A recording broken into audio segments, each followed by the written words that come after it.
Good morning, everybody. It's Marty, the JavaScript party. I left Rhett in the living room. It is Tuesday. Typically, I leave her out there on Tuesdays because my daughter-in-law brings my son and her dogs, and it gets a little crazy in here. Usually, it's like 8:40 right now. She would normally be showing up in like at 8:50, maybe 8:55, something like that. But let's see, npm start.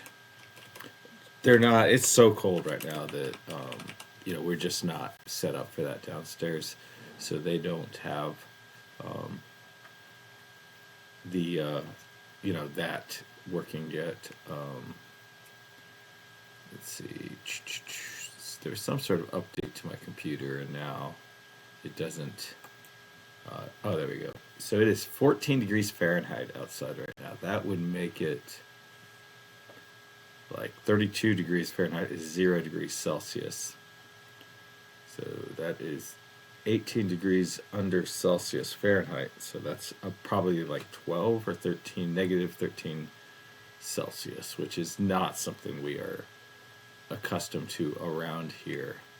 And I believe it's supposed to get even colder um, up until like maybe mid next week. Today's Tuesday, so like maybe next Wednesday it's supposed to get colder. I don't know what is taking this thing so long.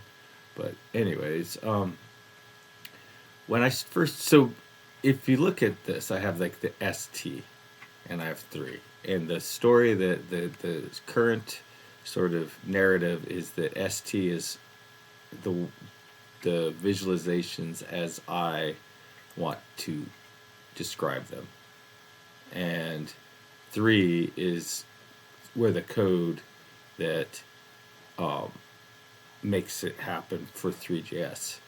But okay, the things get a little weird here, right? Because if I hit add viz, like ThreeJS is the piece that has the API that makes it possible to render this cube. Now, um, I have an animation code that does calculations and determines how this should be modified, and that lives in animation, and then it also determines how um, how it should be rotated. Oh, and how to update those specific properties. Okay, and it used to also have all the information on even how to create the animation, but I've since moved that.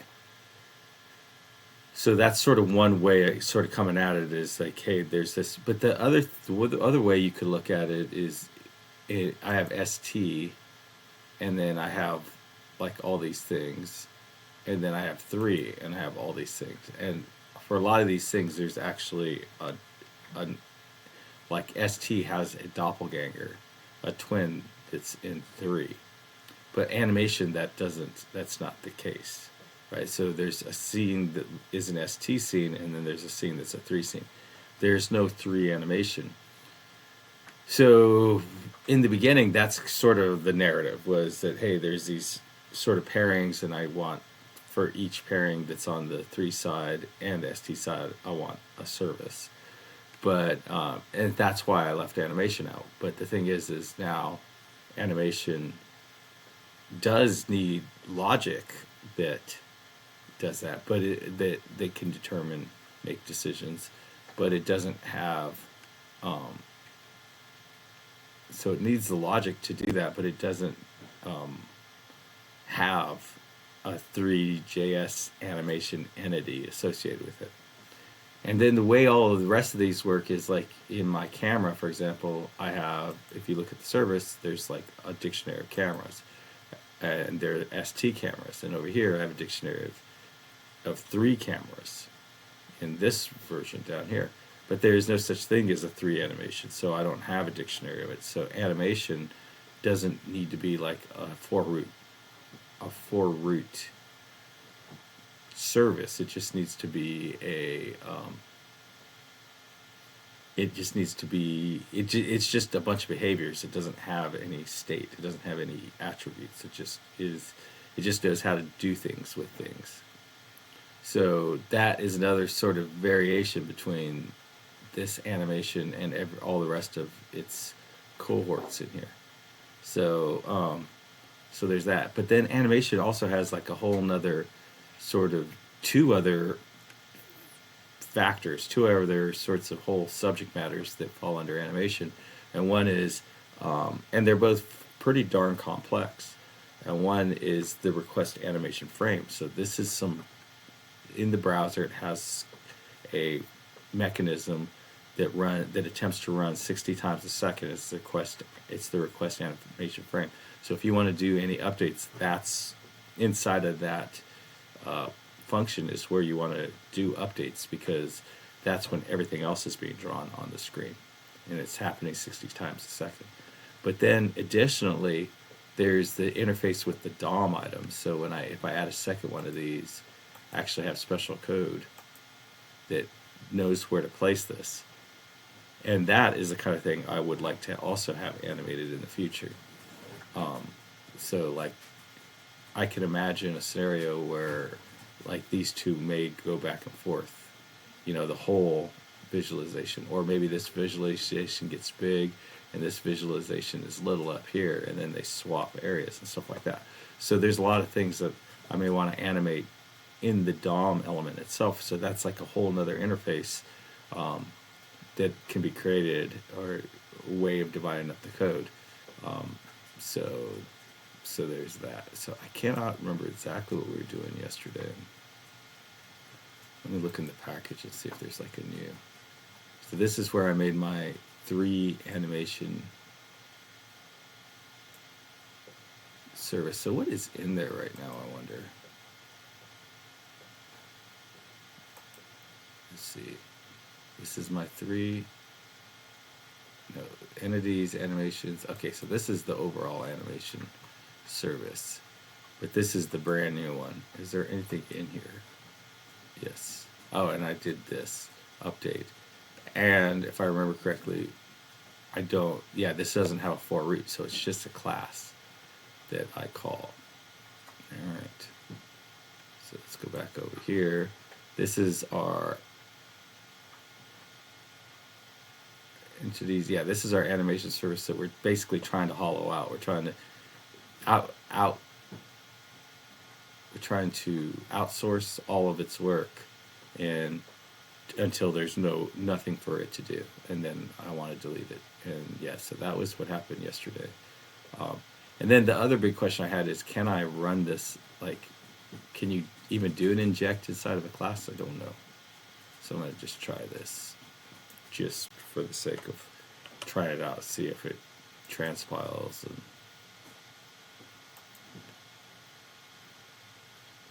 so, okay, so this doesn't have anything from the core. So let's just for now, we'll just do this. And I'm just curious if this inject, if it'll offer it up. Oh, yep. That looks like the right one. And then render service. I don't even know if this is possible, right? Like, so basically what I'm doing is I'm trying to use the Angular inject function to inject a singleton into a singleton function into, called the render service, into this. I think I need to be able to do that, but I'm not sure. And I'm not sure if it's possible. And so let's first just see it. So it seems to work. Let's see. Let's do this. I'm curious if the render service has anything in it. Let's stop. Let's hit F12. Yep. It even has the full-blown, well, yeah, it has the full-blown render dictionary and everything in it. So let's just do this. And see if this has anything. If I close it and open it, if it Yep, so, oh, I don't know. Prototype object. See, this is what I would have expected to find in there. This is, well, this is the 3 renderer service, though. I believe. From dot dot. Yeah, this is our 3 renderer service because it's from 3. Which I'm wondering, like, if I did this, if I hit reload and then add visualization. Now I wonder if it actually will show me the value inside the dictionary. Yep, it does. So you see that now we have a rendered dictionary that actually has a value and everything in it. So that works. So that's nice to know. So I could create a static class and then inject, and I don't have to worry about, like, on build when it's trying to populate the functionality of anything being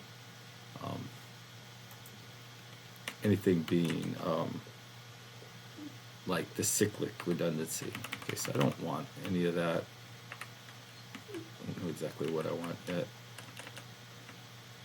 but I do remember that from yesterday, that when we were looking at the animation service and we were trying to sort of pull out the next thing, we were like, oh man, this thing uses, so this is create function Friday. See, this does not seem like a behavior for the 3, because this seems to be very, very specific around the request animation frame. So this is a function.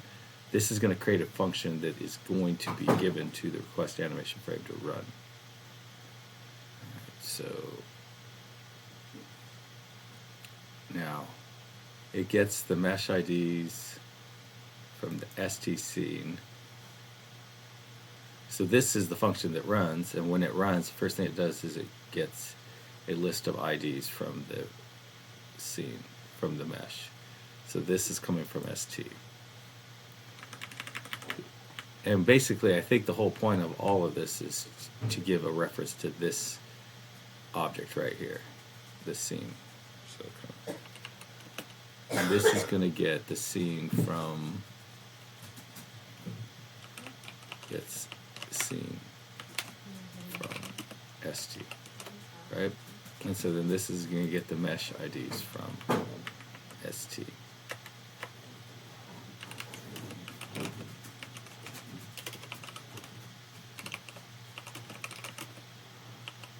And then this iterates over each mesh ID.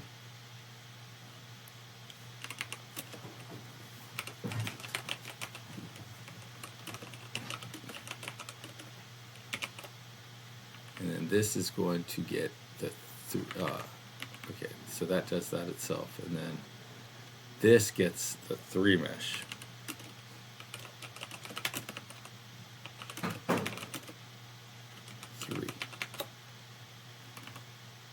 This gets the IDs from ST.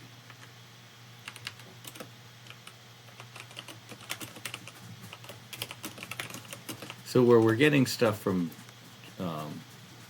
ST and from 3, this is different. I mean, I think that's one thing we can be sure of. So this gets the animations from ST.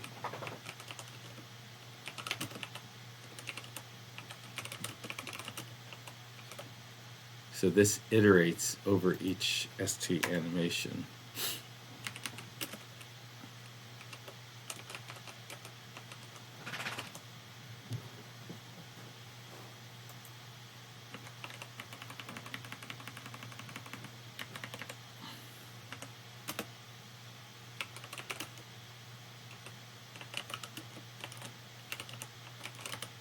And then this updates the property with 3 and ST. So this piece right here definitely seems like it belongs in 3. It looks like I already actually did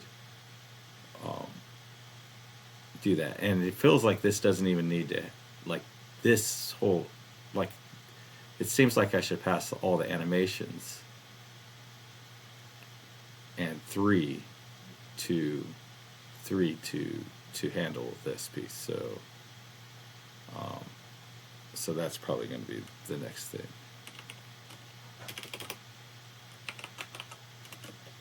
3 to update 3 with animation. So basically,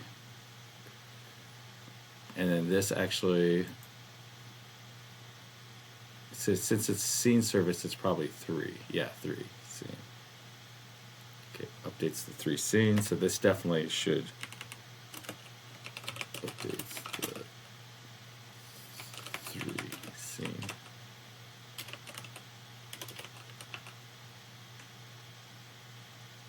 Well, actually, this doesn't update. This just gets the 3 scene. And then this gets the camera.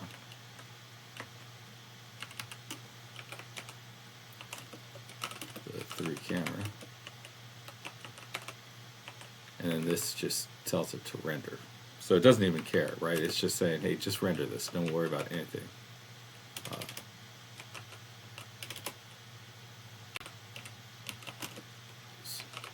3 to update the render, the visualization.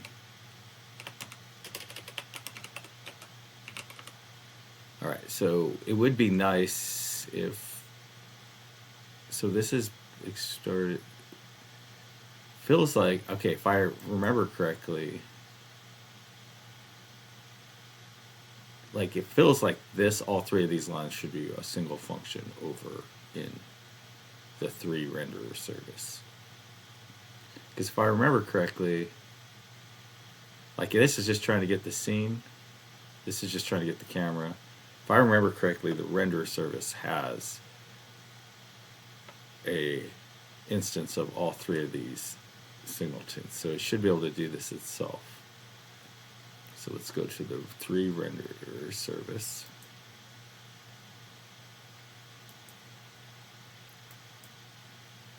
And basically we want to render by ID, I think. Let's see what all we have in here.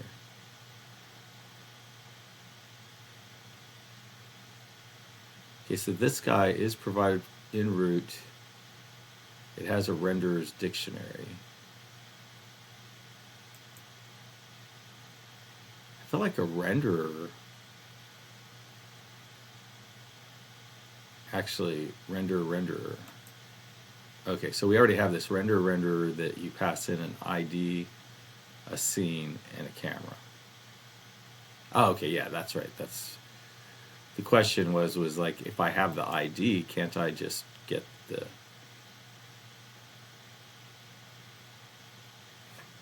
scene and camera myself? And see, this is, if I remember correctly, these are Web3 GL renderers.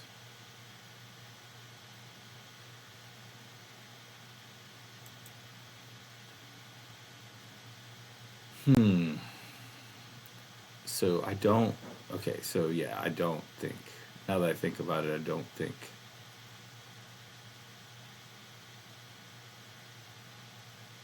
these, it doesn't look like these 3 services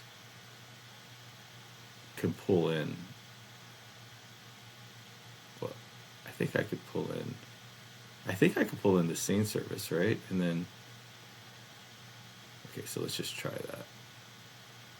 So this is for root, so I don't have the inject function yet.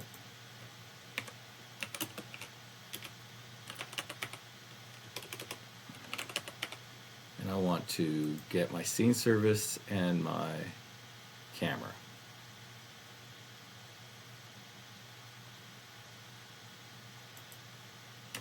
So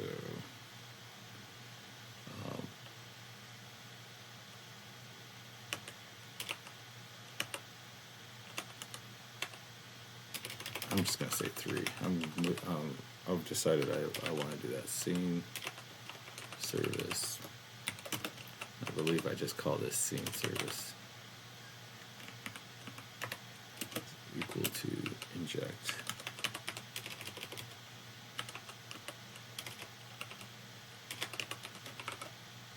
And scene service. And then the other one is our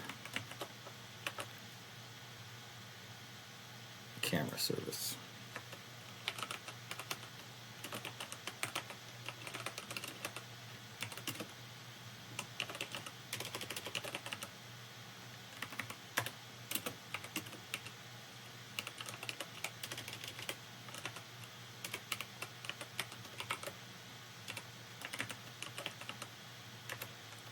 I think that's a good idea, and I don't know. I think it'll compile just fine. Yeah, as long as I don't inject this service back into 3 scene service or 3 camera service, it should be perfectly fine to do it this way.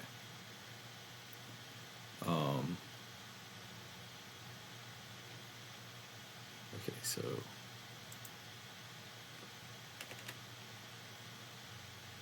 Because all I need is the scene and an ID. I think for both of those I can get it for the STID.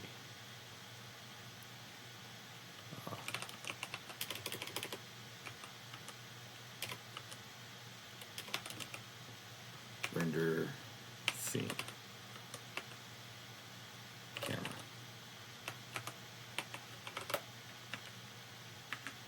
And let's go put it like that, and then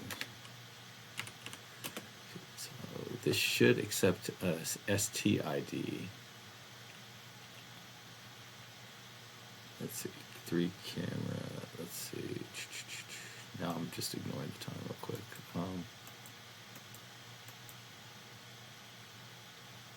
Okay, so basically scene ID, renderer ID. Okay, so it should be able to get a STC ST renderer.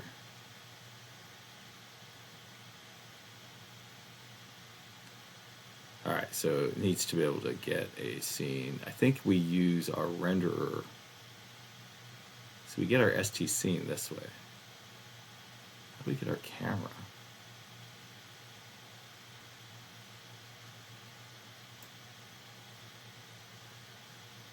Okay, so basically we want to do this.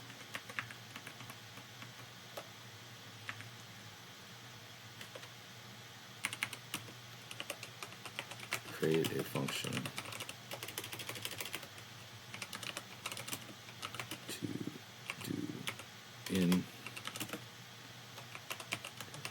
your service.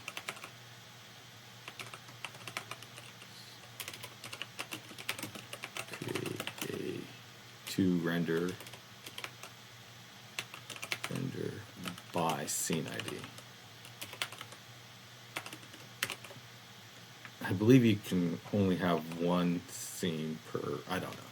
Anyways, happy coding everybody. Bye.